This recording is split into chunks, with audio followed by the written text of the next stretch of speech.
இருக்கிற நம்மை చనిపోవలసిన మనలను సాగ వేண்டிయదాన நம்மை తన ప్రియ కుమారుడైన యేసయ్యని లోకానికి పంపించి நம்முடைய குமாரனான இயேசுவை நமக்காக அனுப்பி தந்து చావును మనకు దూరం చేసి మరణத்தை நமக்கு దూరமாக நிறுத்தி జీవ మార్గమును మనకు చూపించిన దేవుడు, జీవ వழியை நமக்கு தெரியப்படுத்தினதான దేవుడు.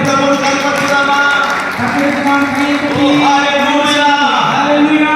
శ్రమైనా కష్టమైన బాధైనా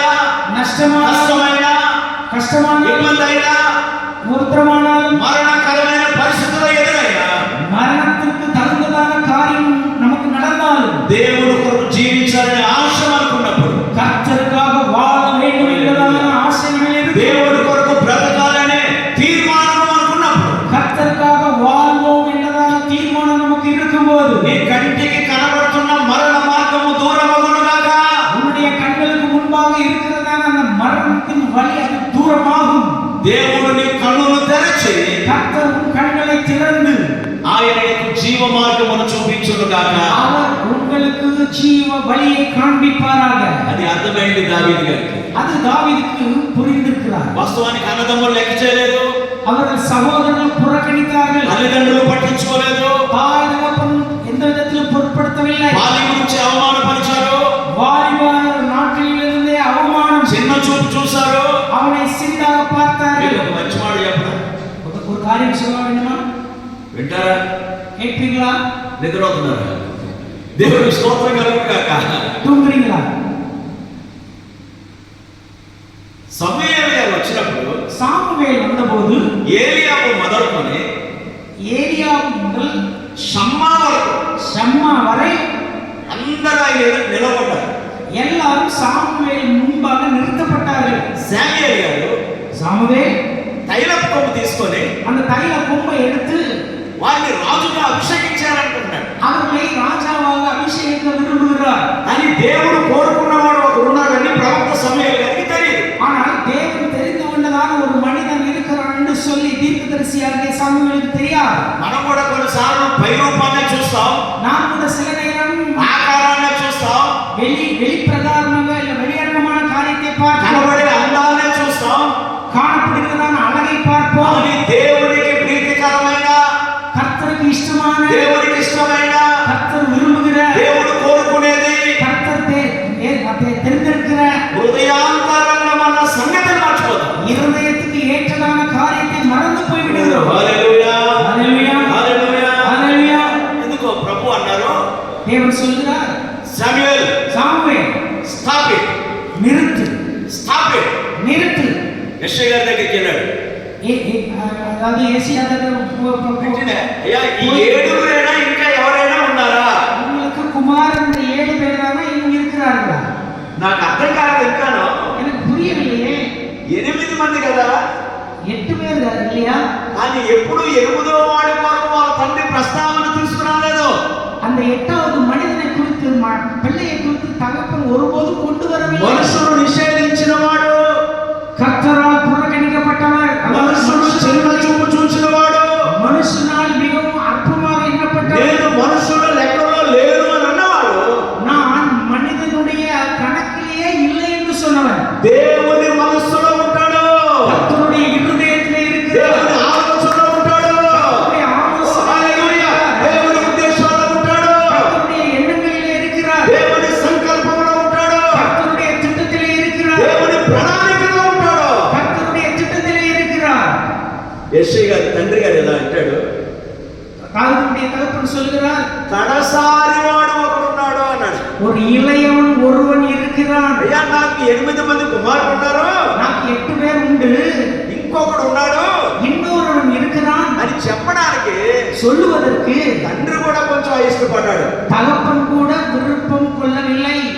తండ్రి అయిష్టపడ్డాడు కానీ தகப்பன் விருப்பம் கொள்ளவில்லை. పరమ తండ్రి, ஆனால் பரம தகப்பன் నాకు కావలసిన వాడు అతడే. எனக்கு தேவையானவன் இவனே. చప్పలు కొట్టి ప్రభువును కనపరచుదామా? నాకు కావలసిన వాడు అతడే. எனக்கு தேவையானவன் அவனே. నేను కార్యం చేయాలనుకున్నది అతని ద్వారానే. நான் கிரியை செய்வது அவன் மூலமாகவே. నా ఆలోచన ఎరిగిన వాడు అతడే. என்னுடைய ஆலோசனைகளை அறிந்தவன், నా ఉద్దేశములను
నీ సన్నిధి విలువ உம்முடைய சமூகத்தினுடைய నాకు ஆனந்தம் తెలియజేశావు. எனக்கு தெரியப்படுத்தினீர். నీ సన్నిధి ప్రాముఖ్యత உம்முடைய சந்நிதியினுடைய నాకు తెలియజేశావు. எனக்கு தெரியப்படுத்தினீர். దావీదు గారు ఒక మంచి మాట చెప్తారు. தாவீது ஒரு நல்ல காரியத்தை சொல்லுவார். దేవుని మందిరము మీద నాకున్న మక్కువ అంటాడు. கர்த்தருடைய ஆலயத்தின் மேல் இருக்கிறதான வாஞ்சை. మక్కువ అనే మాటకు అర్థం அந்த வாஞ்சை என்பதற்கான அர்த்தம் అందరికంటే ఎక్కువ, எல்லாரை விட அதிகம், అన్నిటికంటే ఎక్కువ. எல்லாவற்றை விட அதிகம். మరలా చెప్తున్నాను మక్కువ అనే మాటకు అర్థం வாஞ்சை என்பதற்கு அர்த்தம் అన్నిటికంటే, எல்லாவற்றிற்கும் மேலாக, అందరికంటే, எல்லாருக்கும் மேலாக, నాకు కలిగి ఉన్న వాటన్నిటికంటే எனக்கு உண்டாயிருக்கிறதான எல்லாவற்றை விட సన్నిధి, அவருடைய சமூகம், సన్నిధి, சமூகம், సన్నిధి, சமூகம், అది నాకు మక్కువ. அது எனக்கு வாஞ்சை. క్రైస్తవ బిడ్డలారా, கர்த்தருடைய பிள்ளைகளே, మీరెవరైనా కావచ్చు, நீ யாராக இருந்தாலும் సన్నిధే నాకు ఎక్కువ. சமூகமே எனக்கு மேன்மை. నేను కలిగిన వాటి కంటే, எனக்கு உண்டான எல்லாவற்றிலும் నా భవనము కంటే, என்னுடைய வீட்டை விட, నా పని కంటే, என்னுடைய வேலையை விட, నా ఉద్యోగము కంటే, என்னுடைய உத்தியோகத்தை விட, నేను కలిగి ఉన్న వాటి కంటే எனக்கு உண்டான எல்லாவற்றை விட, మందిరమే, எனக்கு ఆలయమే, దేవుని సన్నిధే கர்த்தருடைய సన్నిధి నాకు ఎక్కువ. చప్పట్లు ప్రభువుని కనపరచుదామా? హల్లెలూయా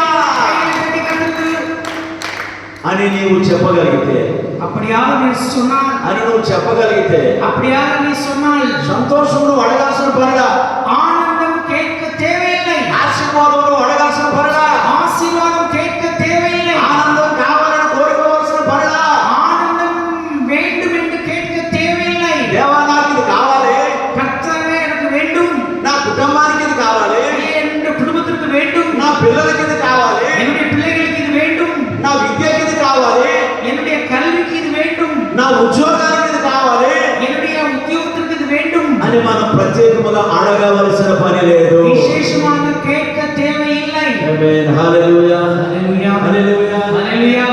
దేవుని సన్నిధిలో ఉన్నవారికి கர்த்தருடைய சமூகத்திலே இருப்பவர்களுக்கு మనం అడగకుండగానే நாம் கேட்காமலே దేవుడు మనకు కావలసినవి நம்முடைய தேவைகளை సమకూర్చగలిగిన వాడు அவர் கொடுக்க கூடியவர் అని దావీదు గారు నమ్మాడు. ஆகவே தாவீது இதை நம்பினார். కొన్నిసార్లు మనం మందిరానికి వస్తాం, சில வேளைகளில் நாம் சபைக்கு வருவோம், ప్రార్థన చేస్తాం, ஜெபிப்போம், వాక్యాలు వింటాం, வசனத்தை கேட்போம், మాటలు పాడుతాం, பாட்டு பாடுவோம். ఇది దేవుడు చేయగలడు అనే నమ్మకం లేకుండా ఉంటాం. இது தேவன் செய்ய முடியும் என்றதான நம்பிக்கை இல்லாமலே இருப்போம். అవునా కదా? ஆமாவா இல்லையா? మాట్లాడదాం, అవునా కాదా? பேசுகிறதே అవునా కాదా? ஆமாவா?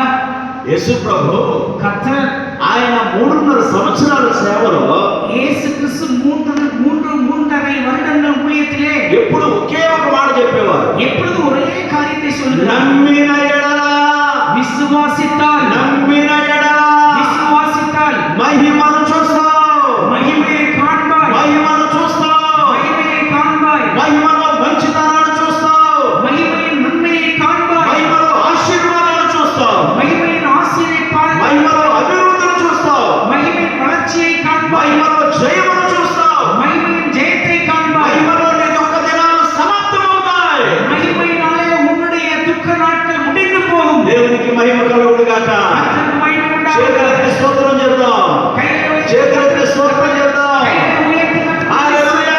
హల్లెలూయా. దేవుడి 2 దినాల్లో మన కొరకు ఘనమైన కార్యాలు జరిగించును గాక. கர்த்தர் இந்த 2 நாளிலே கனமான காரியங்களை ఉన్నతమైన செய்வாராக. కార్యాలు దేవుడు మన కొరకు చేయును గాక. மேன்மையான காரியங்களை கர்த்தர் செய்வாராக. కొన్ని నిమిషాలు சில நிமிடங்களை முடித்து விடுகிறேன். జీవ మార్గమును ஜீவ வழியை నీవు నాకు తెలియజేసేదవు. எனக்கு தெரியப்படுத்தி నీ సన్నిధిని உம்முடைய சமூகத்திலே సంపూర్ణ సంతోషము కలదు. பரிபூரண ஆனந்தம் உண்டு. మందలో ఆనందం లేదు, மந்தையிலே ஆனந்தம் இல்லை, అరణ్యములో ఆనందం లేదు, அரச கோட்டையிலே ஆனந்தம் இல்லை, తండ్రి ఇంటిలో ఆనందం లేదు, தகப்பன் வீட்டிலே சந்தோஷம் இல்லை, కలిగిన సంపదలో ఆనందం లేదు. உண்டானதான அந்த சம்பாத்தியத்திலே ஆனந்தம் இல்லை. అనుభవంతో అంటున్నాడు. நான் அனுபவமாக சொல்கிறேன். ఇప్పుడు మనం అందరం పాడొచ్చేమో, நம்ம నీ సన్నిధానంలో సంపూర్ణ సంతోషం అంటే ఆర్కెస్ట్రా లేకపోతే పాడరా? ஆர்கெஸ்ட்ரா இல்லாம பாட மாட்டீங்களா? ఏమైనా హల్లెలూయా. ஹalleluya. మా 3 చర్చెస్లో ఆర్కెస్ట్రా ఉంటుంది. எங்களுடைய 3 சபைகளிலே ஆர்கெஸ்ட்ரா இருக்கும். కీబోర్డ్ ఉంటుంది, கீபோர்டு இருக்கும், ప్యాడ్ ఉంటుంది, பேட் இருக்கும், మీలాగే మంచి సిస్టమ్ ఉంటుంది, உங்களை போல நல்ல சிஸ்டம், మంచి తబలా ఉంటుంది. நன்றாக தபலா இருக்கும். నేను పాడతాను, ఆరాధన చేస్తాను. நான் பாட்டு பாடுவேன், మా ஆராதனை పిల్లలు పాడతారు, ఆరాధన చేస్తారు. என்னுடைய பிள்ளைகள் பாடுவார்கள், ஆராதனை செய்வார்கள். మనం పరిస్థితులు అనుకూలంగా ఉన్నా లేకున్నా நமக்கு அதாவது சூழ்நிலை அனுகூலமாக இருந்தாலும் இல்லாவிட்டாலும் ఆత్మలో పాడేదను, ఆత్మతో పాడేదను. ஆவியிலே நாம் பாட வேண்டும், ஆவியினாலே பாட வேண்டும். మనస్సులో పాడేదను, మనస్సుతో పాడేదను. என்னுடைய மனசாலே நான் பாடுவேன், மனசோடு நான் பாடுவேன். కొంతమందికి సౌండ్ సిస్టమ్ బాగోకపోతే పాట రాదు. சில பேருக்கு சவுண்ட் சிஸ்டம் நல்லா இல்லைன்னா பாட்டே வராது. వాయిద్యాలు బాగోకపోతే పాట రాదు. அந்த மியூசிக் சிஸ்டம் நல்லா இல்லைன்னா பாட்டு வராது. పొరపాటున పవర్ కట్టే సిస్టమ్ అయిపోయింది అనుకోండి, ஒருவேளை கரண்ட் போயிட்டு சிஸ்டம் நின்று போச்சுன்னு வச்சுக்கோங்க. ఎంత పవర్కి ఎప్పుడైతే మళ్ళా కరెంట్ వస్తుందో எப்பொழுது அந்த பவர் வருகிறதோ అప్పుడు పాట ప్రారంభం అవుతుంది. அப்பொழுது அந்த பாட்டு அவங்க ஸ்டார்ட் பண்ணுவாங்க. Is it correct? இது நல்லதா? నో. கிடையாது. హల్లెలూయా. ஹalleluya.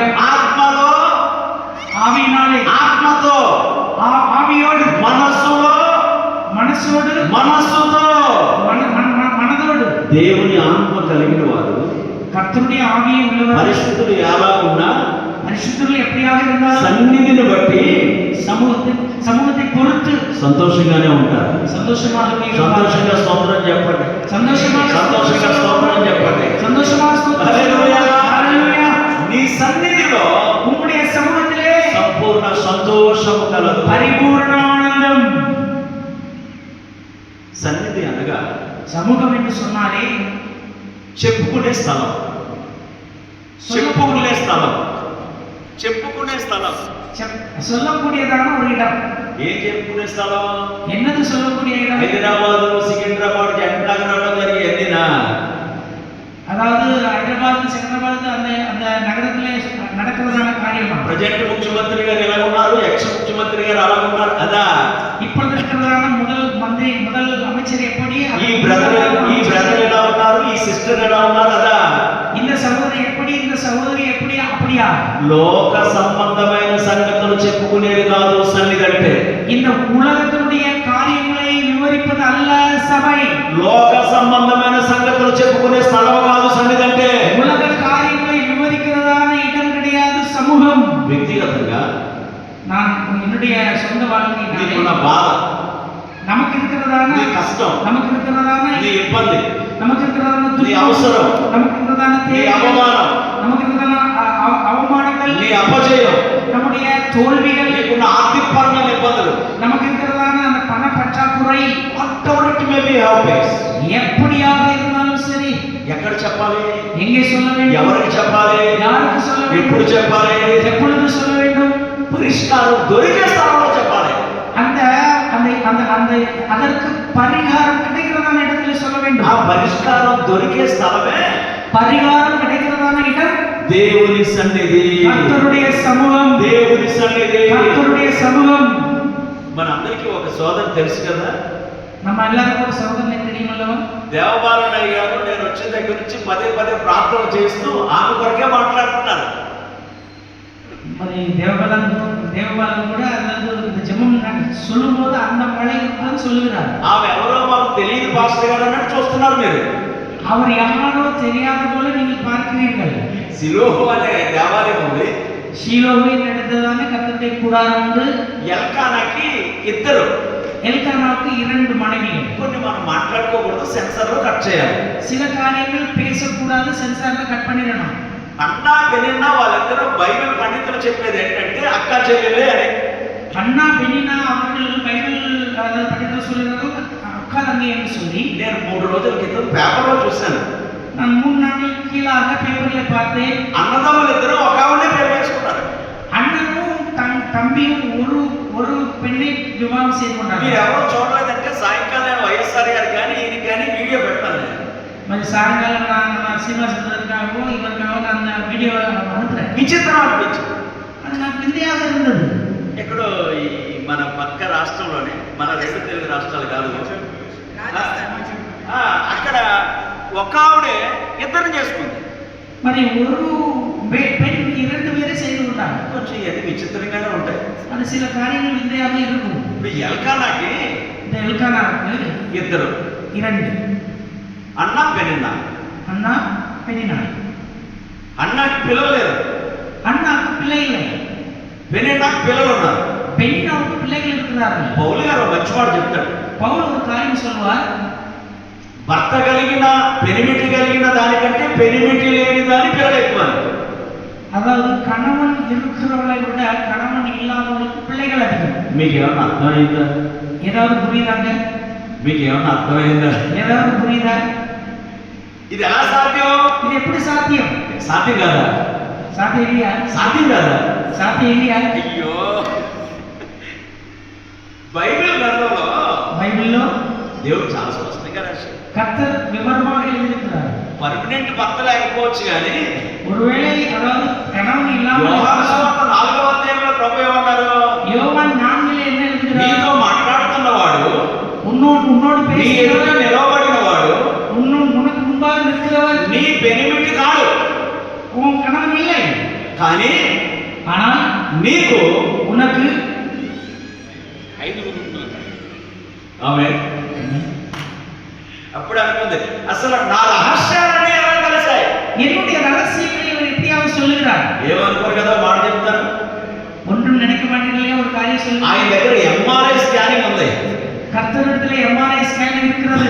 మన ఒంట్లో ఏముందో, நம்ம சரீரத்தில் என்ன இருக்கிறதோ, మన ఇంటిలో ఏముందో, நம்முடைய வீட்டில் என்ன இருக்கிறதோ, సన్నిధికి వస్తే சமூகத்துக்கு வந்தால் చూసి அதை பார்த்து ఎంఆర్ఐ స్కానింగ్ చేసి எம்ஆர்ஐ ஸ்கேன் செய்து డబ్బులు లేకుండా రిపోర్ట్ మీ చేతిలో పెడతాడు దేవుడు. எந்த பணமும் செலுத்தாமலே அவர் அதனுடைய ரிப்போர்ட்டை கொடுத்து விடுவார். అప్పుడు మనం ఏం చేయాలో తెలుసా? அப்பொழுது நாம் என்ன செய்ய வேண்டும்? ప్రభువా, கர்த்தாவே, నేను ఇంతవరకు இதுவரை భక్తి కలిగినదాన్ని అనుకున్నాను, நான் பக்தி உள்ளவன் என்று எண்ணினேன், ప్రార్థనా పరులను అనుకున్నాను, ஜெபிக்கிறவன் என்று எண்ணினேன், వాక్యానుసారంగా బ్రతుకుతున్నాను అనుకున్నాను, வசனத்தின் பிரகாரம் நான் நடக்கிறேன் என்று எண்ணினேன். నిన్ను మోసం చేసి బ్రతికేస్తున్నాను. அப்பா, நான் உண்மை నన్ను క్షమించయ్యా. வாழ்கிறேன், என்னை மன்னியும். నిజంగా ఒకవేళ ఈ రాత్రికి రేపు పగలు రేపు రాత్రికి వచ్చిన వారు ஒருவேளை இன்று சாயங்காலம், நாளை காலை, நாளை சாயந்தரம் வருகிறவர்கள் ఎంఆర్ఐ స్కానింగ్ లా రిపోర్ట్ తీసి మీ చేతిలో పెట్టి మీ రహస్యాలన్నీ దేవుడు చెప్పేశాడు అనుకోండి, எம்ஆர்ஐ ஸ்கேன் எடுத்து உங்களுடைய ரகசியங்களை கர்த்தர் சொல்லிவிட்டார் என்று சொன்னால் మనలో ఎవరైనా సన్నిధికి వస్తారా? யாராவது சமூகத்துக்கு வருவீர்களா? ఇప్పుడు అంత క్రైస్తవం ఎలా అయిపోయింది? இந்த காலங்களில் கிறிஸ்தவம் என்னவாக மாறி ఇక్కడ இருக்கிறது? ఎలా ఉందో నాకు తెలియదు కానీ இங்கே எப்படியாக இருக்கிறது எனக்கு தெரியாது. మా ప్రాంతాలలో మా ఏరియా என்னுடைய ஏரியாவிலே వాడు తప్పు చేసినప్పుడు తప్పు అని అంటే మరలా మందిరానికి రాడు. அவன் தப்பு செய்தான் என்று சொன்னால் திரும்பவும் சபைக்கு ఈ మందిరమేనా? வரமாட்டான். ఈ మందిరమేనా? இந்த சபைதான் ఈ இருக்கிறார். పాస్టర్ గారేనా? இந்த பாஸ்டர் இருக்கிறாங்க. పాస్టర్ గారు లేరా? ஊழியக்காரர்கள் இல்லையா? మందిరాలు ఎక్కడా లేవా? சபைகள் இல்லையா? ఇది క్రైస్తవ్యమా? இது கிறிஸ்தவமாங்க? ఇది క్రైస్తవ్యమా? இது கிறிஸ்தவமா? నిద్రపోతున్నారా? தூங்குகிறீர்களா? దేవునికి స్తోత్రం కలుగుగాక. స్తోత్రం చెప్పండి. హల్లెలూయా. దేవుని సన్నిధి అనగా చెప్పుకునే స్థలం అనగా వ్యక్తిగతంగా మన బాధను, మన కష్టాన్ని, మన అవమానాన్ని మన మొర వినగలిగేవాడు, కార్యం చేయగలిగేవాడు దేవుడు ఉన్నాడని ఆయనకు మాత్రమే చెప్పాలి. இந்த சொல்லக்கூடிய இடம் என்பது சமூகம் நம்முடைய தேவைகள், நம்முடைய ஏக்கங்கள், நம்முடைய கவலைகள், நம்முடைய எல்லா துன்பத்தையும் சொல்லக்கூடியதான இடம், கேட்டு பதில் கொடுக்கிறதான இடம். నిమిషాల్లో 10 నిమిషాల్లోపే ముగిస్తున్నాను. జస్ట్ ஒரு 10 నిమిషాలు முடித்து விடுவேன். టైం చెప్తే మీరు ఐసీయూలో నుంచి జనరల్ వార్డులోకి వచ్చినట్టు ఉంటారు. டைம் சொன்னா ஐசியூல இருந்து ஜெனரல் வார்டுல அந்த மாதிரி இருப்பீங்க. మాస్టర్ గారు టైం చెప్పలేదనుకో, మనం ఎంత టైం అవుద్దో ఏమవుద్దో, మధ్యాహ్నము రాత్రి కలిపే జరిగిపోతున్నట్టుంది మీటింగ్ అన్నట్టుగా ఉంటారు మీరు. டைம் சொல்லாவிட்டா ஐசியூல இருந்த மாதிரி, அதாவது எப்போ முடிப்பாரோ, எப்படா வீட்டுக்கு போகலாம் அப்படின்னு சொல்லிட்டு இருப்பீங்க. కానీ మంచివాడు చెప్పడం, ஒரு காரியம் சொன்னால నిజంగా హృదయపూర్వకంగా మనస్పూర్వకంగా ఇష్టపడి దేవుని సన్నిధికి వచ్చిన వాడు, நிஜமாகவே நம் விருப்பமாக இஷ்டமாக கர்த்தருடைய சமூகத்துக்கு வருகிறவர்கள் టైంతో పని ఉండదు, சமயத்தை, அதாவது டைமை பார்க்க மாட்டார்கள். బయట ఏం జరుగుతుందో సంబంధం ఉండదు. வெளியே என்ன நடக்கிறதோ அவங்களுக்கு சம்பந்தம் இல்லை. ఎందుకో తెలుసా? எதற்கு தெரியுமா? తన శరీరమును, తన ప్రాణమును, తన ఆత్మను தன்னுடைய சரீரத்தையும் தன்னுடைய ஆவியையும் தன்னுடைய ஆத்மாவையும் దేవునికి సమర్పించుకొని கர்த்தருக்கு ஒப்பு கொடுத்து దేవుని సన్నిధిలో ఉంటాడు కనుక கர்த்தருடைய சமூகத்திலே ఆమేన్ హల్లెలూయా హల్లెలూయా. సన్నిధానంగా చెప్పుకునే స్థలం. சமூகம் என்று சொல்லும்போது அது சொல்லக்கூடியதான இடம். వ్యక్తిగతంగా మనకి ఏముందో, మన అవసరం ఏంటో, మన బాధ ఏంటో, మన కష్టం ఏంటో అది మాత్రమే సన్నిధిలో చెప్పాలి. நம்முடைய தனிப்பட்டதான அந்த கவலைகள், நம்முடைய தனிப்பட்ட வருத்தங்கள், நம்முடைய தனிப்பட்ட தேவைகளை சொல்லக்கூடியதான இடம். పరిశుద్ధాత్మ దేవుడు ఇక్కడ పనిచేస్తున్నాడని నేను ముందే మీకు చెప్పాను. பரிசுத்த ஆவியானவர் இங்கே அசைவாடுகிறார் என்று முதலாவது சொன்னேன். నేను ప్రార్థించుకొని స్థలానికి వచ్చినప్పుడు, நான் ஜெபித்து இந்த இடத்திற்கு வந்தபோது, దైవజనులు నడిపిస్తూ ఉన్నప్పుడు கர்த்தருடைய ஊழியர் நடத்தி கொண்டிருக்கும் போது నాకు అర్థమైపోయింది దేవుడి కార్యం ఎంత గొప్పదో అని. எனக்கு புரிந்தது தேவனுடைய காரியம் எப்படி வல்லமை అదే పదే దేవుడు నాకు ఇదే చూపిస్తున్నాడు. నీ సన్నిధి, నీ సన్నిధి, నీ సన్నిధి. அடிக்கடி இதே காரியத்தை கர்த்தர் வெளிப்படுத்துகிற உங்களுடைய சமூகம், உங்களுடைய சமூகம், உங்களுடைய சமூகம். క్రైస్తవుడు బాగుపడే స్థలమే దేవుడి సన్నిధి. கர்த்தருடைய பிள்ளைகள் క్రైస్తవుడు రక్షించబడే స్థలమే దేవుడి సన్నిధి.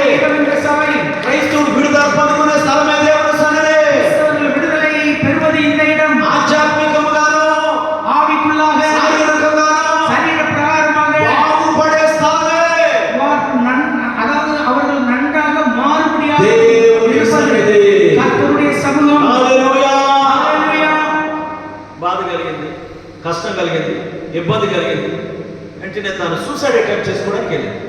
கவலை, கஷ்டம், வேதனை, ஒருவேளை அவர்கள் தற்கொலை பண்ண போகுது. శిలోహు దేవాలయం, ஷீலோ தேவாலயம், ఎత్తైన పర్వతాలు, உயர்ந்த மலை, గుట్టలు, మెట్టలు. மலைகள், குன்றுகள். ఆ ఎత్తైన పర్వతం మీదకి వెళ్ళి அந்த உயர்ந்த மலைக்கு போய் మీరు ఇజ్రాయెల్ దేశం వెళ్ళినప్పుడు చూస్తే 2018లో నేను నా భార్య ఇజ్రాయెల్ దేశం వెళ్ళాం. 2018 நானும் என்னுடைய மனைவியாரும் இஸ்ரேல் தேசத்துக்கு போனோம். దేవుడు వాక్యం చెప్పడానికి చాలా దేశాలు వెళ్ళాను. கர்த்தருடைய வசனத்தை சொல்ல முடியாத வேறு தேசங்களுக்கு நான் போனேன். అసలు మీ వయసు ఎంత, మీరు ఎన్ని దేశాలు తిరిగారన్నట్టుగా చూస్తున్నాను మీరు నా వంక. உங்களுடைய వయసు என்னங்க, எத்தனை தேசத்துக்கு நீங்க சுத்தி இருப்பீங்கன்னு கேக்குறீங்களா? మీరు అలా చూస్తున్నారు కాబట్టి సమాధానం చెప్తా ఒక నిమిషం. அது அப்படி பார்க்கிறீங்களா? அதனால ஒரு காரியம் சொல்லுகிறேன். నేను 17 సంవత్సరాల వయసులో రక్షణ పొందాను. நான் 15வது வயதிலே ரட்சிக்கப்பட்டேன். 19.5 సంవత్సరాల వయసులో పెళ్లి చేసుకున్నాను. 19.5 வயசிலே நான் திருமணம் செய்தேன். 20 సంవత్సరాల వయసులో సేవకు వచ్చాను. 20வது వయசிலே நான் ஊழியத்துக்கு வந்து விட்டேன். 30 సంవత్సరాల దాటిపోయి సేవలో ఉన్నాను. இப்பொழுது 30 ஆண்டுகளுக்கு மேலாக ஊழியத்தில் இருக்கிறேன். 51 సంవత్సరాల నుండి 52లోకి వచ్చాను. 51லிருந்து 52க்கு வந்திருக்கிறேன். చాలా. போதுமா? ఇంకా ఏమైనా వివరణ ఇవ్వనా? வேற என்ன வேணும்? దేవుని స్తోత్రం కలుగును గాక. ఈ 31 సంవత్సరాల్లో இந்த 30 ஆண்டுகள் 650 మంది పాస్టర్ గారిని నడిపించాను దేవుని దగ్గర.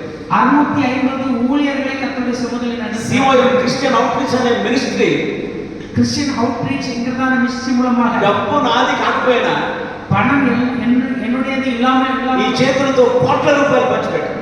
இந்த கைகள் மூலமாக கோடிக்கணக்கிலே அவர்களுக்கு பங்கிட்டு கொடுத்திருக்கிறார். చిన్న వయసులోనే దేవుడు சிறு வயதிலேயே கர்த்தர் అన్ని ఆధిక్యతలు ఇచ్చేశారు. எல்லா அதாவது ஆளுமைகளையும் கொடுத்திருக்கிறார். రక్షింపబడింది 17 సంవత్సరాల వయసు. ரட்சிக்கப்பட்டது 15லே. 19 సంవత్సరాల్లో పెళ్లి, 19வது வயதிலே விவாகம். 20 సంవత్సరాల్లోపే సేవకు వచ్చాను. 20 வயசிலே நான் ஊழியத்துக்கு வந்துவிட்டேன். ఈ జీవితానికి చాలా అనుభవాలు ఉన్నాయి. இந்த வாழ்க்கைக்கு எத்தனையோ அனுபவங்கள் உண்டு. చాలా అనుభవాలు. எத்தனையோ అனுభవங்கள் உண்டு. ఇందాక అయ్యారు చెప్పారు, ఇప్పటికి 1066 పెళ్లి చేశారు. அதாவது 1066 விவாகங்கள் நடத்திருக்கிறேன்.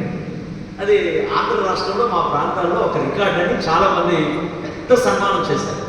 ஆந்திர பிரதேசிலே இந்த ரெக்கார்டு என்பது பெரிய ரெக்கார்டு சொல்லி என்னை சன்மானம் செய்தார்கள். ఇవన్నీ దేవుని కృప ఉంది కాబట్టి అనుభవించాను. இதெல்லாம் கர்த்தருடைய கிருபை இருக்கிறதுனால இவைகளை ఆయన பெற்றுக்கொண்டேன். కృప లేకుండా, ఆయన చిత్తం లేకుండా, ఆయన దయ లేకుండా మానవుడు ఏది అనుభవించాడు. அவருடைய கிருபை அல்லாது, அவருடைய தயவு இல்லாது மனுஷன் ஒன்றும் பெற முடியாது. ఆ సిలోహు దేవాలయం దగ్గర ఆ ఎత్తైన పర్వతంగా నుంచి దూకి చనిపోదాం అనుకున్న తనను ఒక్కసారిగా సజీవుడైన దేవుడు చూశాడు. శబ్దం చావే శరణ్యం అనుకున్న ఆ అన్నాను దేవుడు చూసి పలకరించడం మొదలుపెట్టాడు. அந்த உயர்ந்த மலையிலே செத்து போகலாம் என்று விருப்பம் கொண்டதான அண்ணா கர்த்தர் சந்தித்து அவரை சந்திக்கிறார். సమస్యలు ఇబ్బందులు కలిగినప్పుడు సాతాను మరణ మార్గాన్ని చూపిస్తాడు. அதாவது கஷ்டங்கள் உண்டாகும் போது, வேதனைகள் உண்டாகும் போது செத்து போய் என்று சொல்லி నమ్మిన దేవుడు, నమ్మదగిన దేవుడు, நாம் நம்புகிறதான அவன் நம்பிக்கை, அதாவது நம்பிக்கை கொண்டதான நம்ப முடிகிறதான தேவன் జీవ మార్గాన్ని చూపిస్తాడు, జీవ వழியை காண்பிக்கிறார். ఆమేన్ ஆமென், ఆమేన్ ஆமென். సాతాను ఎప్పుడు చావే కోరుకుంటాడు, பிசாசம் எப்பொழுது கூட செத்து போயின்னு சொல்லுகிறார். సజీవుడైన దేవుడు ఎప్పుడు కూడా జీవాన్నే కోరుకుంటాడు. ஜீவனுள்ள தேவன் எப்பொழுது ஜீவனுள்ள మార్గத்தை தெரியப்படுத்துகிறார். ఎస్కేల్ గ్రంథం 16వ అధ్యాయం 1 నుంచి మనం చదవద్దు కానీ యెరూషలేము కుమార్తె, எருசலேம், அதாவது எசேக்கியேல் 16:1 பார்க்கும்போது எருசலேம் నీ குமாரனே, జన్మము చూడగా உன்னுடைய பிறப்பின் నీ விதானம் తండ్రి వేరు, నీ తల్లి వేరు, உன்னுடைய தகப்பன் வேறு, నా విశ్వాసము పోయబడలేదు, உன்னுடைய ఉప్పు రాయలేదు, உப்பு బట్ట చుట్టలేదు, துணி சுற்றப்படவில்லை, నీళ్ళతో స్నానం చేయలేదు, தண்ணீரினால் నిన్నెవరు శుద్ధి చేయలేదు, உன்னை யாருமே నిన్నెవరు కడగలేదు, உன்னை కలువவில்லை, నువ్వు రక్తంలో పొరలాడుచు ఉన్నావు, ரத்தத்திலே கிடந்தாய், నీ దగ్గరకు వచ్చిన వాడు ఒక్కడో లేడు, உன்னுடைய அருகிலே ஒருவனும் இல்லை, నీ క్షేమాన్ని కోరిన వాడు ఒక్కడో లేడు. நீ நன்றாக இருக்கணும் ஒருவரும் விரும்பவில்லை. కానీ నేను నీ దగ్గరకు వచ్చాను, ஆனால் நான் నిన్ను చూశాను, உன்னை பார்த்தேன், నువ్వు రక్తంలో పొరలుచు ఉన్నావు, நீ ரத்தத்திலே புரண்டு கிடந்தாய், అప్పుడు నేను నిన్ను చూసి, அப்பொழுது உன்னை பார்த்து నాకంటే ముందు చాలా మంది వచ్చారు, அதற்கு முன்பாக எத்தனை பேர் வந்தார்கள். నువ్వు రక్తంలో పొరలాడుతూ చస్తే బాగుండు అనుకున్నారు. అయితే నీ రక్తத்திலே புரண்டு செத்தால் ఆయన నీ பரவாயில்லை. దేవుడు ప్రేమ కలిగిన వాడును, ஆனால் நான் அன்புள்ளவன், జాలి కలిగిన వాడును, இரக்கமுள்ளவன், కనికరము కలిగిన వాడును, தயவுள்ளவன், దయ కలిగిన వాడును, இரக்கமுள்ளவன். చావును కోరేవాడును కాదు. நான் செத்துப்போய் என்று சொல்லுகிற தேவன் அல்ல. అందుకే నేను నీతో చెప్పాను, ஆகையாலே நான் சொன்னேன், బ్రతకమని చెప్పాను, பிழைத்திரு என்று சொன்னேன், బ్రతకమని చెప్పాను. பிழைத்திரு என்று சொன்னேன். హల్లెలూయా. హల్లెలూయా. నేను మరలా చెప్తున్నాను, నేను மறுபடியும் சொல்லுகிறேன், సమస్యను బట్టి, బాధలను బట్టి, అవమానాలను బట్టి, ఇబ్బందులను బట్టి లోకంలో దేవుడు లేని వారు చాలా మంది సూసైడ్ చేసుకొని చచ్చిపోతున్నారు. பிரச்சனையினாலே, கவலையினாலே, வியாதிகளினாலே செத்து போக வேண்டும் என்று செத்து போய் உலகத்தில் அநேகர் இருக்கிறார்கள். ఎందుకో తెలుసా? ஏன் என்று தெரியுமா? వాళ్ళకు నిరీక్షణ లేదు, அவர்களுக்கு நம்பிக்கை இல்லை. నిరీక్షణ అనే మాటకు విలువ తెలియదు, நம்பிக்கை என்றதான வார்த்தைக்கு அர்த்தம் தெரியாது, నిరీక్షణ అనే మాటకు అర్థమే తెలియదు. நம்பிக்கை என்றதான வார்த்தைக்கு அர்த்தமே புரியாதவர்கள். మన దేవుడు ఎవరో తెలుసా? நம்முடைய தேவன் யார் சொல்ல தெரியுமா? నిరీక్షణకు ఆధారమైన దేవుడు, அவர் நம்பிக்கைக்கு பாத்திரர், నిరీక్షణకు ఆధారమైన దేవుడు, நம்பிக்கைக்கு பாத்திரர், నిరీక్షణకు ఆధారమైన దేవుడు. நம்பிக்கைக்கு பாத்திரர். దేవుడు అన్నతో అంటున్నాడు, தேவன் அண்ணாவோடு சொல்லுகிறார், చావడానికి కాదు, சாவதற்கு அல்ல, సమస్యల నుంచి విడుదల పొంది அந்த பிரச்சனையிலிருந்து நீ బ్రతికి பிழைத்து జీవ మార్గములో వెళ్ళి ஜீவனுடைய வழியிலே నా సన్నిధి విలువను ఎరిగి என்னுடைய சமூகத்தினுடைய அந்த సన్నిధి గొప్పతనం కొరకు సాక్షిగా ఉండాలి சமூகத்திலே நீ சாட்சியாக நிற்பாய் అని దేవుడు దీవించడం మొదలుపెట్టాడు. ஆகவே தேவன் ஆசீர்வதிக்க தொடங்கினார். అప్పుడు వెంటనే చనిపోవాలని అనుకున్న అన్న சாக வேண்டும் என்று விரும்பின அண்ணா టేక్ యూ టర్న్, அந்த யூட்டன் எடுக்கிறார். யூட்டன் எடுக்கிறார். కొన్నిసార్లు சில సాతాను பிசாசம் సావు, சாவு. செத்துப்போ. కానీ దేవుడు పక్కన నుండి చూస్తాడు, தேவன் பக்கத்துல சொல்லுகிறார், అప్పుడు మనం ప్రేరేపిస్తాడు. நம்ம ஏவுகிறார். If you take U turn, நீ யூட்டன் எடுத்துக்கொண்டால், టేక్ యూ టర్న్, நீ யூட்டன் எடுத்துக்கொண்டால் ఇది మరణ మార్గం, இது மரண வழி, ఇది జీవ మార్గం, இது ஜீவ வழி, ఇది శాపము, இது சாபம், ఇది ఆశీర్వాదం, இது ఆశీర్వాదం, ఇది కీడు, இது தீமை, ఇది మేలు, இது நன்மை, ఇది సాతాను మార్గం, இது பிசாசனுடைய வழி, ఇది జీవ మార్గం. இது ஜீவனுள்ளவருடைய வழி. ఓ హల్లెలూయా, ஹalleluya, హల్లెలూయా. ஹalleluya. అంటే చెప్పుకునే స్థలం. சமூகம் என்று சொன்னால் நாம் சொல்லக்கூடிய అక్కడికి వచ్చేవాళ్ళు తెలుసా? அண்ணா வந்து என்ன சொல்றது? దేవా, கர்த்தாவே, నీ దాసురాలునైనా, உம்முடைய அடியாளாகிய என்னை, నీ దాసురాలునైనా உம்முடைய அடியாளாகிய నాకు కలిగిన శ్రమను, எனக்கு உண்டானதான నాకు కలిగిన బాధను, எனக்கு இருக்கிறதான నాకు கஷ்டத்திலே, కలిగిన అవమానమును எனக்கு இருக்கிறதான அவமானத்திலே, నీ సన్నిధిలో, உம்முடைய சமூகத்திலே, హల్లెలూయా. ஹalleluya. ఏమంటుంది? என்ன சொல்றது? నీ సన్నిధిలో. உம்முடைய சமூகத்திலே. వినాలి. எங்க இருக்கிறீர்கள்? Where is your wife? நீ உங்களுடைய மனைவி எங்கே? Where is your husband? உன்னுடைய கணவன் எங்கே? Where is your children?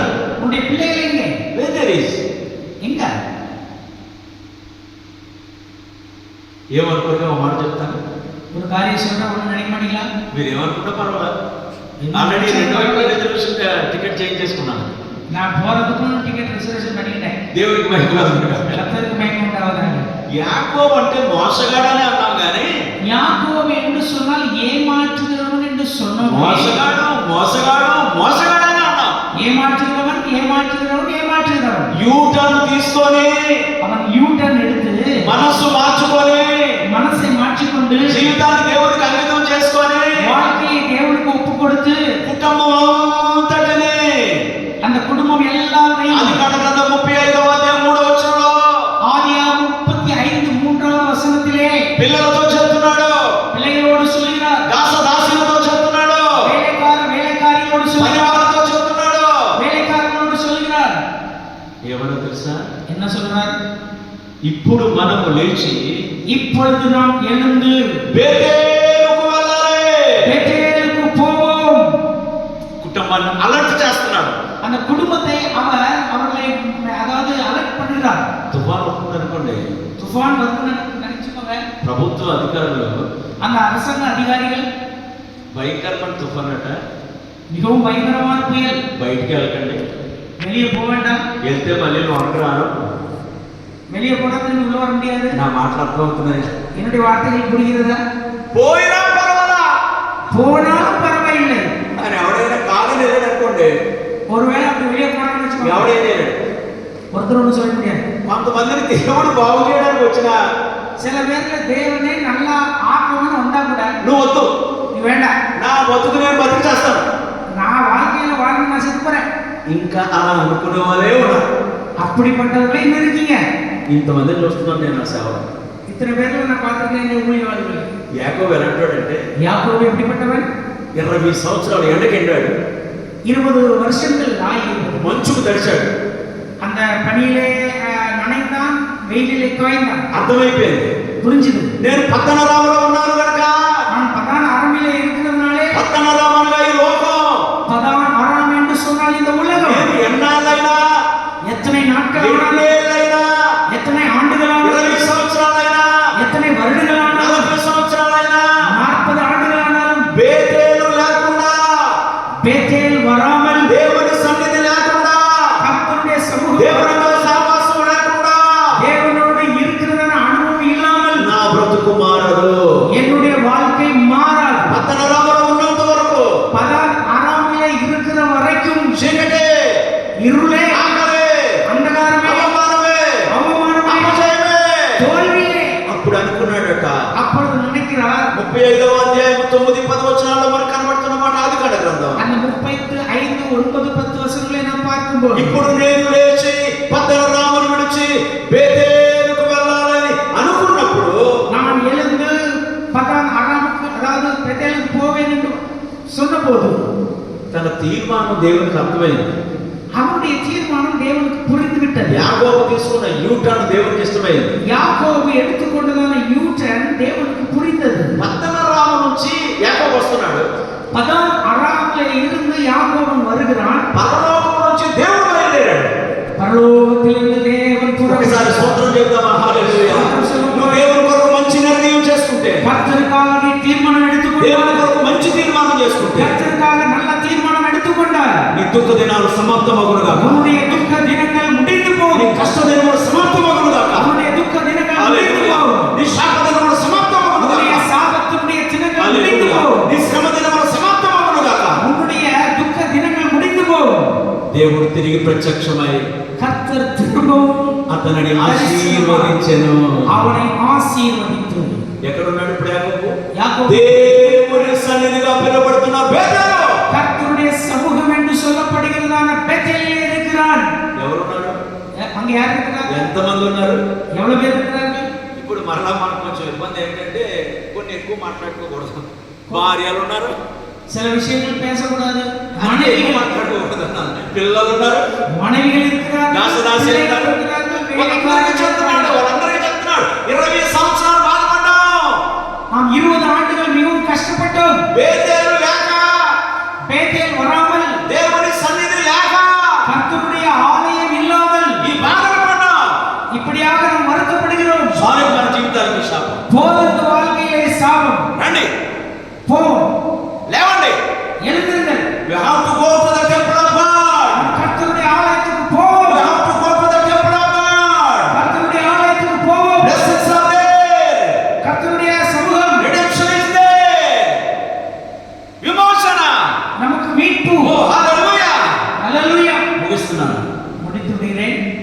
General వార్డులోకి రావాలి, ఐసీలో నుంచి.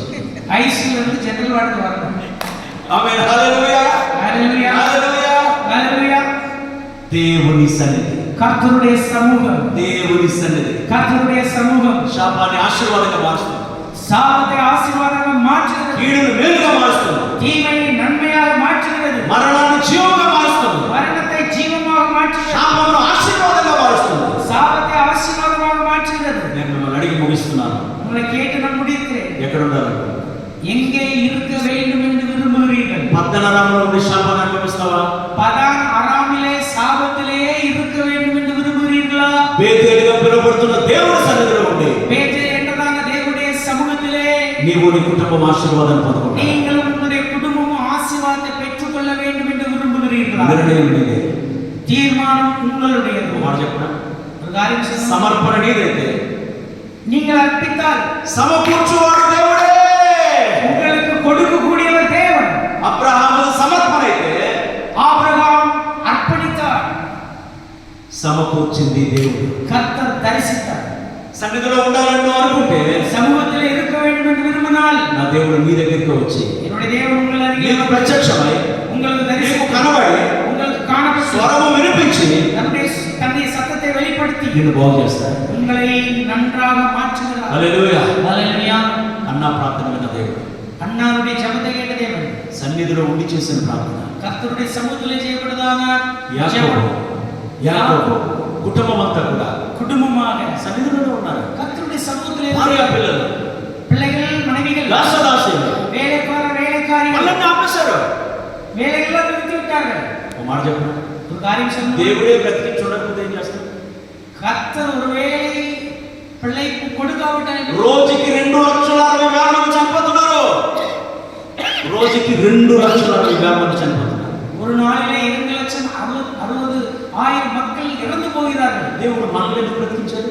தேவன் எதுக்கு நமக்கு உயிரை கொடுத்திருக்கிறார்? ఆయన సన్నిధిలో ఉంటామని, அவருடைய சமூகத்தில் మాట వింటామని, கீழ்ப்படிவோம் என்று சொல்லி, బ్రతుకుతామని ఆయన. பிழைப்போம் என்று சொல்லி, మళ్ళా చెప్తున్నాను నేను, திரும்பவும் சொல்கிறேன். పద్దనరాంలో ఉంటావా? பதான் அராமிலே இருப்பாயா, దేవుని సన్నిధిలో ఉంటావా? இல்ல கர்த்தருடைய சமூகத்திலே இருப்பாயா? లోకంలో ఉంటావా? உலகத்திலே இருப்பாயா, దేవుని సన్నిధిలో ఉంటావా? கர்த்தருடைய சமூகத்திலே இருப்பாயா? సిలోహులో ఉన్న దేవుని మందిరంలోకి వచ్చింది. సిలోహులో ఉన్న దేవుని మందిరం கர்த்தருடைய ஆலயத்திலே தேவனுடைய சிலுவை ఏడుస్తుంది, కన్నీళ్లు కాల్చుతుంది, கண்ணீரோடு ఉపవాసం ఉంది. உபவாசம் నీ దాసురాలునైనా నాకు కలిగిన உம்முடைய அடியாளாகிய శ్రమను, బాధను, என்னுடைய కష్టాన్ని என்னுடைய உபத்திரவத்தை దయతో దయవు కూరు జ్ఞాపకము చేసుకో. நினைவு கூறும். దేవుడు జ్ఞాపకం చేసుకున్నాడు. கர்த்தர் நினைவு கூர்ந்தார். మొదట ప్రవక్తగా పిలువబడుతున్న సమయం ఇచ్చాడు. முதலாவது தீர்க்கதரிசியாக ఆ తర్వాత మళ్ళీ 5 బిడ్డలు ఇచ్చాడు. திரும்பவும் 5 కుమారులు. కుటుంబం ఆశీర్వదించబడుతూనే ఉంది. కుటుంబం ఆశీర్వదించబడుகிறது. అవమానం ఆగిపోయింది, అవమానం నిறுத்தப்படுகிறது, ఆగిపోయింది, தோல்வி நிறுத்தப்படுகிறது, కన్నీళ్ళు ఆగిపోయాయి, கண்ணீர் நிறுத்தப்படுகிறது, కార్యం మొదలైంది, காரியம் ஜெயமாய் முடிகிறது. హల్లెలూయా, హల్లెలూయా, హల్లెలూయా. హల్లెలూయా. నిశ్చయముగా దేవుడు நிச்சயமாகவே தேவன் మీ జీవితంలో உங்களுடைய வாழ்க்கையிலே ఘనమైన కార్యాన్ని ప్రారంభించును గాక. மிகவும் பெரிதான காரியத்தை సత్యంగా செய்வார். చెప్పుకునేస్తాను. சமூகம் என்று சொன்னால் நாம் சொல்லக்கூடியதான இடம். టైం లేక ముగిస్తున్నాను. சமயம் இல்லாமல் முடித்து விடுகிறேன். సన్నిధి అనగా சமூகம் என்று சொன்னால் ఒప్పుకునేస్తాను. நாம் அறிக்கை எடுக்கிறதான నా మాటలు మీకు బాగా అర్థమవుతున్నాయి. என்னுடைய பேச்சு உங்களுக்கு புரிந்து விடுகிறேன். సన్నిధి అనగా చెప్పుకునేస్తాను. சமூகம் என்று சொன்னால் சொல்லக்கூடியதான இடம். 2 ఒప్పుకునేస్తాను. சமூகம் என்று சொன்னால் அறிக்கை எடுக்கிறதான இடம். దైవానికి విరోధమైనది தேவனுக்கு விரோதமாக ఏది మన జీవితంలో జరిగినా கர்த்தருக்கு விரோதமாக எந்த காரியம் செய்தாலும் ఆశీర్వాదాన్ని పొందలేము. நாம் ஆசீர்வாதம் பெற முடியாது. చెప్పుకుంటే చాలు, சொன்னால் மட்டும் போதாது. ఒప్పుకోవాలి, நாம் அறிக்கை இட வேண்டும். ఒప్పుకోవాలి. அறிக்கை இட வேண்டும். మొదటి సమూయేలు 7వ అధ్యాయం 6వ వచనం చదవండి. కానీ முதலாவது சாமுவேல் ఇశ్రాయేలుకు రావాల్సిన జయం ఆగిపోయింది. கர்த்தருக்கு அதாவது இஸ்ரவேல் 20 సంవత్సరాలు 20 ஆண்டுகள் వాటమి, அந்த தோல்வி, అపజయం, అవమానం, துக்கம் ఓడిపోయారు ఫిలిష్తీయులు. பெலிஸ்தீயர்களுக்கு முன்பாக முறிந்து ஓடினார்கள். తిరిగి మళ్ళీ పాలనకు వచ్చారు. திரும்பவும் அவர்கள் கர்த்தருடைய சமூகத்திலே வந்தார்கள். పెద్దలందరూ కూర్చున్నారు. பெரியவர்கள் எல்லாம் உட்கார்ந்தார்கள். మనం ఎప్పుడు ఓడిపోలేదు. நாம் ஒரு பொழுதும் தோல்வி அடையவில்லையே. ఎందుకు ఇలా ఓడిపోయాం? ஏன் நம்ம தோற்றுவிட்டோம்? విజ్ఞత కలిగిన அந்த அறிவுள்ள పెద్దలందరూ பெரியவர்கள் కూర్చొని உட்கார்ந்து కారణం காரியத்தை புரிந்து கொண்டார். ఏంటో తెలుసా? என்ன தெரியுமா? మందసము మన వెంట తీసుకొని వెళ్ళినప్పుడు கர்த்தருடைய உடன்படிக்கை நம்மோடு வரும்போது ఎప్పుడు మనం ఓడిపోలేదు. ஒரு நாளும் தோல்வி இல்லை. ఈ 20 సంవత్సరాలు 20 ஆண்டுகள் మందసం మన వెంట లేదు. நம்மிடத்திலே உடன்படிக்கை பெட்டி இல்லை. సన్నిధి మనతో లేదు. கர்த்தருடைய சமூகம் இல்லை. సన్నిధిలో మనం లేము. சமூகத்திலே நாம் இல்லை. అందుకే దేవుడు మనల్ని విడిచిపెట్టాడు. அதனாலே தேவன் நம்மை கைவிட்டு விட்டார். అర్థమైందా? புரியுதுங்களா? కొన్నిసార్లు మనం ఎక్కడున్నా దేవుడు మన దగ్గరికి వచ్చేస్తాడు అనుకుంటాం. சில நேரம் நினைக்கிறோம் நம்ம எங்க இருந்தாலும் தேவன் நம்மோடு கூட బిబ్లికల్ గా తప్పదు. அது வேத பிரகாரம் தப்பு. నిర్గమకాండ 33వ అధ్యాయంలో ప్రభువు ఏమన్నాడు తెలుసా? யாத்திராகமம் 33வது அதிகாரத்திலே மோசே వారు నాకు లోబడని ప్రజలు வணங்க கழுத்துள்ள ஜனங்கள் కనుక నేను వారితో రాను. அவர்களோடு நான் வர மாட்டேன். నీతో నేను వస్తున్నాను. உன்னோடு கூட வருவேன். నీతో నేను వస్తున్నాను. உன்னோடு கூட வருவேன். వారితో రాను. அவர்களோடு வர மாட்டேன். దేవుడు అలా మాట్లాడతాడా? தேவன் அப்படியே சொல்லுவாரா? దేవుడు అలా మాట్లాడతాడా? தேவன் அப்படியே சொல்லுவாரா? ఆలోచించండి. ஆலோசனை பண்ணுங்க. వాళ్ళతో రానన్నాడు, వీళ్ళతో వస్తానన్నాడు. కారణం ఏంటి? அவர்களோடு வர மாட்டேன், உன்னோடு வருவேன் என்று சொன்ன காரணம் என்ன? వాళ్ళు లోబడలేదు. அவர்கள் கீழ்ப்படியவில்லை. ఈయన లోబడ్డాడు. இவர்கள் கீழ்ப்படிந்தார். దేవుడు మాట వినలేదు. கர்த்தருடைய வார்த்தை அவர்கள் கேட்டு దేవుడు మాట ఉన్నాడు. இவர் கர்த்தருடைய வார்த்தையை கேட்டார். మీ ఇంట్లో మీ పిల్లలు మీ మాట వినకపోతే మమ్మీ డాడీ మాట వినకపోతే ఎలా ఉంటుంది? உங்களுடைய வீட்டிலே பெற்றோருடைய பேச்சுகளை నా అమ్మే అది తీసుకొని ఎత్తుకొని ముద్దు పెట్టుకొని కౌగిలించుకొని నీకేం కావాలని అడుగుతామా? என் பிள்ளைன்னு சொல்லிட்டு மார்போடு அணைச்சிட்டு உனக்கு என்ன வேணும்னு கேட்போமா? నేను చేయలేను. நான் அப்படி செய்ய முடியாது. నేను అలా செய்ய முடியாது. తండ్రిగా தகப்பனாக నా మాట విని என்னுடைய பேச்சை கேட்டு గౌరవించి எனக்கு மரியாதை கொடுத்து డాడీ మీరు ఏం చెప్తే చేస్తామని అంటే அப்பா நீங்க என்ன சொன்னாலும் நான் கேட்பேன்னு சொல்லி వాళ్ళ కొరకు ఏది చేయాలన్నా ఆశకి వస్తారు. அவர்களுக்கு என்ன செய்யணும்னு சொல்லி எனக்கு ஆசை இருக்கு. దేవునికి మనకి మధ్యలో ఉన్నది కూడా கர்த்தருக்கும் நமக்கு மத்தியில் இருக்கிறதான காரியம் తండ్రి పిల్లల మధ్యలో ఉన్న ప్రేమ. தகப்பனுக்கும் பிள்ளைகளுக்கும் மத்தியில் இருக்கிறதான அன்பு. విందాం దేవుడు. ஆகவே நாம் கர்த்தருடைய வார்த்தை கீழ்ப்படிவோம். ఉందాం సన్నిధిలో. கர்த்தருடைய சமூகத்தில் இருப்போம். గైకొందాం దేవుడి వాక్యం. அவருடைய கற்பனையை நமக்கு கீழ்ப்படிவோம். సన్నిధనగా சமூகத்திலே చెప్పుకునేస్తాను, சொல்லக்கூடியதான இடம், ఒప్పుకునేస్తాను. அறிக்கை எடுக்கிறதான இடம். సమూయేలు గారు అన్నాడు, சாமுவேல் சொல்கிறார், మీరు ఎంతవరకు இப்பொழுது வரைக்கும் దేవుణ్ణి ఆరాధన చేస్తున్నారు, கர்த்தருக்கு ஆராதனை செய்கிறீர்கள், బొమ్మను కూడా ఆరాధన చేస్తున్నారు. பாகால்களை விக்கிரகங்களை ஆராதிக்கிறீர்கள். ఎవరో ఒకరు సేవించండి. யாராவது ஒருத்தர் ஆராதிங்க.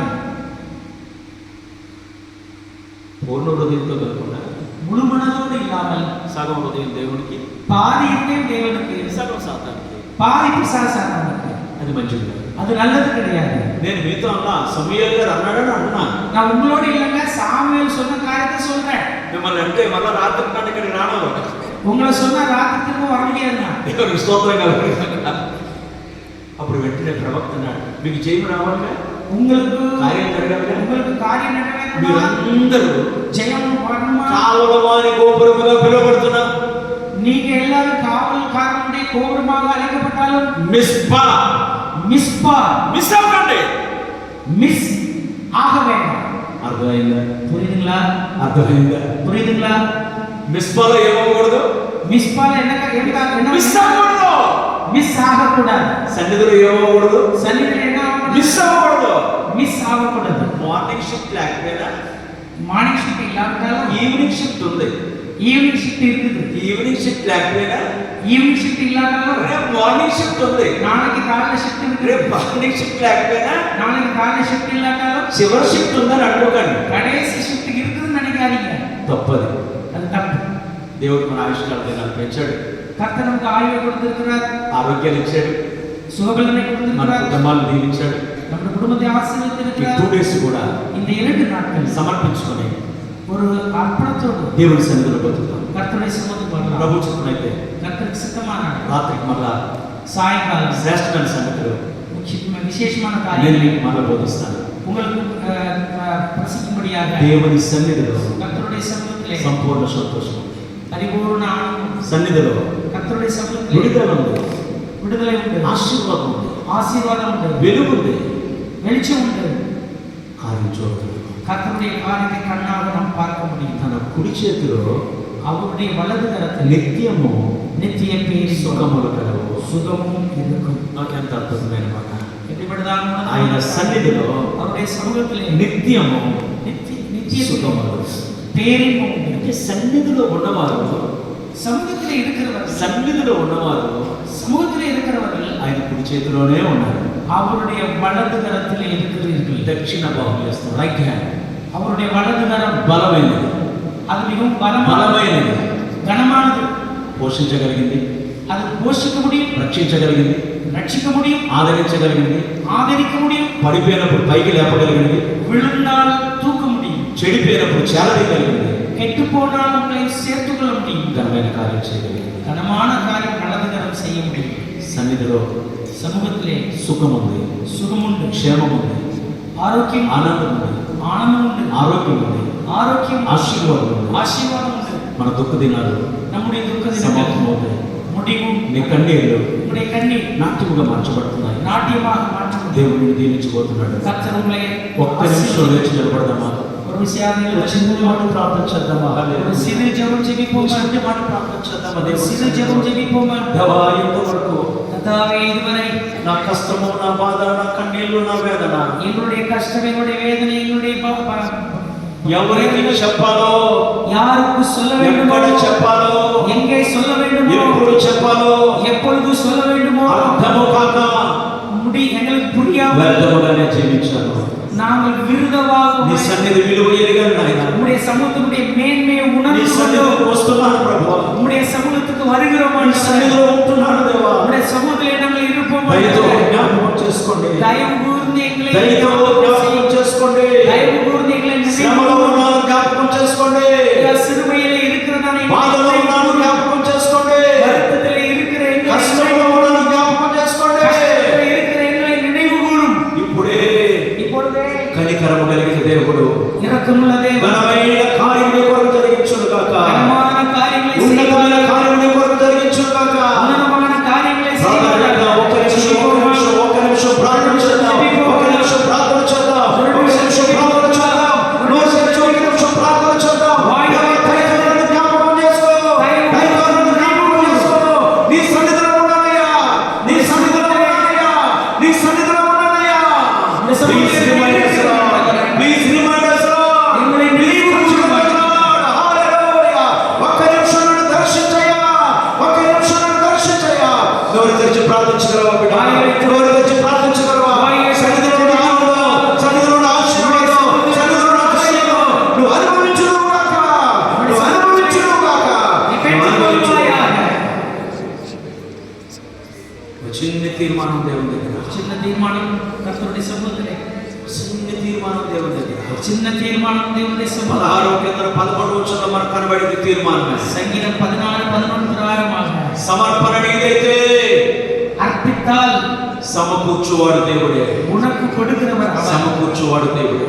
உனக்கு கொடுக்கிறவர் அவர். నిరాశ చెందకు, நீ துக்கத்தோடு போவாதே, నిరీక్షణ కలిగి நம்பிக்கை உள்ளவராக దేవుని వైపు చూద్దాం. கர்த்தரை நோக்கி பார்ப்போம்.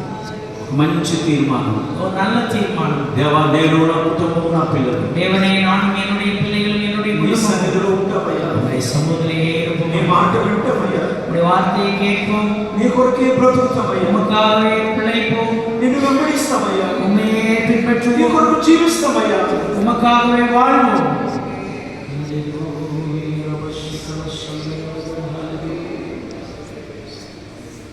ఒక చిన్న మాట ప్రార్థన. சின்ன ஜெபம். ప్రేమ కలిగిన మాట అండి. அன்புள்ள தேவனே, పరిశుద్ధులైన ప్రభువా, பரிசுத்தரே, స్థలం నీది, இந்த இடம் உமது, ప్రజలు నీ వారు. பிள்ளைகள் உடைய பிள்ளைகள். నిలిచి ప్రయాసపడుతున్నది ஐயா, பிரயாசத்தின் பலன் మీ సేవ. உம்முடைய ஊழியர்கள் 2 దినాలు இந்த 2 நாட்கள் మీరు మాకు అనుగ్రహించారు. எங்களுக்கு நீர் கொடுக்க போகிறீர். మీ సన్నిధిలో గడుపుతాం, உம்முடைய சமூகத்தில் இருப்போம். మీ మాట వింటాం, உம்முடைய வார்த்தையை మీతో கேட்போம். ఉంటాం. உம்மோடு கூட இருப்போம். మీ కార్యములు உம்முடைய మా காரியங்களை కొరకు జరిగించి எங்களுக்காக செய்கிறீர். మహిమను మీకు ఆపాదిస్తాం. మహిమయ ఉమకు కొడుతు మమ్మల్ని మేము తగ్గిపోతూ ఎంగళை நாங்கள் தாழ்த்திக் கொண்டு మిమ్మల్ని హెచ్చిస్తూ உம்மை உயர்த்திக் கொண்டு యేసు ఘననామమున இயேசுவின் ఉన్నతமான நாமம் ప్రార్థించండి వేడుకొనుచున్నాను తండ్రి. கேட்டுக்கொள்கிறவர்கள் பிதாவே. ఆమేన్ ఆమేన్. Please be seated. దైవజనులు దేవుడు సుధాకర్ అయ్య గారికి మరొకసారి దైవజనులు ప్రత్యేకమైన వందనాలు. Thank you God bless you. நாம் கண்களை மூடுவோம். தொடர்ந்து கர்த்தருடைய கிருபை வருகிற 3 நாட்கள் வருகிற 2 நாட்கள் நடத்தக்கூடிய நம்மளை நோக்கி பார்ப்போம். కళ్ళు మూసుకుందాం. తదుపరి 2 దినములు కూడా దేవుని యొక్క సన్నిధిలో మనం ఉండేటటువంటి రీతిలో మనం చూద్దాం. சாயங்கால வேளையிலேயும் தொடர்ந்து நாம் கர்த்தருடைய சமூகத்தில் இருக்கிறோம். సాయంకాలం కూడా తదుపరి మనం దేవుని యొక్క సన్నిధానంలో ఉంటాం. என் ஆத்துமாவே கர்த்தரை ஸ்தோத்திரி, உங்களுடைய வேறுடைய பரிசுத்த நாமத்தை ஸ்தோத்திரி. என் ஆத்துமாவே கர்த்தரை ஸ்தோத்திரி, கர்த்தர் சகலராகிய மறவாதே. ஆமென். கர்த்தரை ஆசீர்வதிப்பாராக. దేవుడు మిమ్మల్ని దీవించునుగాక. தேவனுடைய தாசனுக்காக ஆண்டவருக்கு நன்றி செலுத்துகிறேன். దేవుని ఆశీర్వాదం బట్టి దేవునికి వందనములు. தொடர்ந்து ஜெபத்தோடு கூட நாம் சாயங்காலம் படிப்போம். తదుపరి ప్రార్థనతో మనకు సాయంకాలము దేవుని సన్నిధిని